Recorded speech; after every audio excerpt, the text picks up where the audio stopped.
పల్నాడు జిల్లా Piduguralla municipal chairman seat TDP ఖాతాలోకి వెళ్లింది. ఈ మేరకు Piduguralla municipal chairman, vice chairman తో సహా 17 మంది కౌన్సిలర్లు ఎమ్మెల్యే ఎరపతినేని శ్రీనివాసరావు ఆధ్వర్యంలో టీడీపీలో చేరారు. ఇక దీనితో పిడుగురాల వైసీపీకి భారీ షాక్ తగినట్టయింది.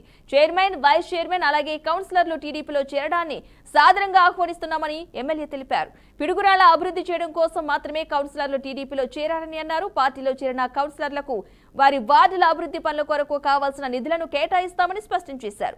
ఇక ఇదిలా ఉంటే తుని మున్సిపల్ వైస్ చైర్మన్ ఎన్నిక మరోసారి వాయిదా పడింది. శాంతి భద్రతల సమస్య, కోరం లేకపోవడం కారణంగా వాయిదా వేసినట్లు జాయింట్ కలెక్టర్ తెలిపారు.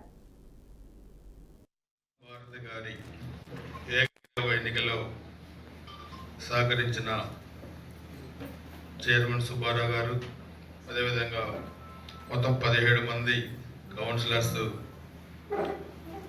ఈ ఎన్నికలో సహకరించారు.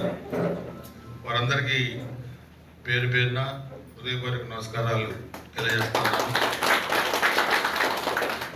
దీనిలో ఈరోజు 15 మంది కౌన్సిలర్స్, తెలుగుదేశం పార్టీలో చైర్మన్ గారు, వైస్ చైర్మన్ గారితో సహా తెలుగుదేశం పార్టీలో చేరడం జరిగింది. ముఖ్యంగా ఈ ఎన్నిక అనేది ఒక రాజకీయ పార్టీకి సంబంధించిన ఎన్నిక కాదు. ఇది మన పిడుగురాళ్ళ అభివృద్ధికి రాబోయే 5 సంవత్సరాలకు ప్రణాళిక మనం రూపొందించుకొని మనం ఏ విధంగా మన పట్టణాన్ని అభివృద్ధి చేసుకోవాలనే దాని మీదనే మన వాళ్ళకి పెద్ద మనసుతోని కార్యక్రమాన్ని భుజస్కంధాల మీద వేసుకొని నిర్వహించిన ప్రతి ఒక్కళ్ళకి పేరు పేరున నా హృదయపూర్వక ధన్యవాదాలు.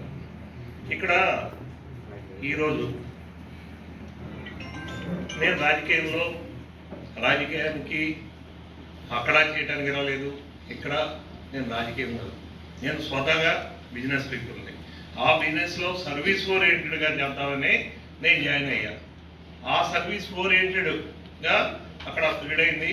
ఎవరు ఉంటే వాళ్ళతో చెరేకయ్యి పట్టణాన్ని అభివృద్ధి పదంలో తీసుకెళ్ళడానికి మనం ప్రయత్నంలో ఇదొక భాగం. అంతేగాని ఏదో పదవి కోసం మారాను అని అనుకుంటే అది వాళ్ళ ఇష్టం.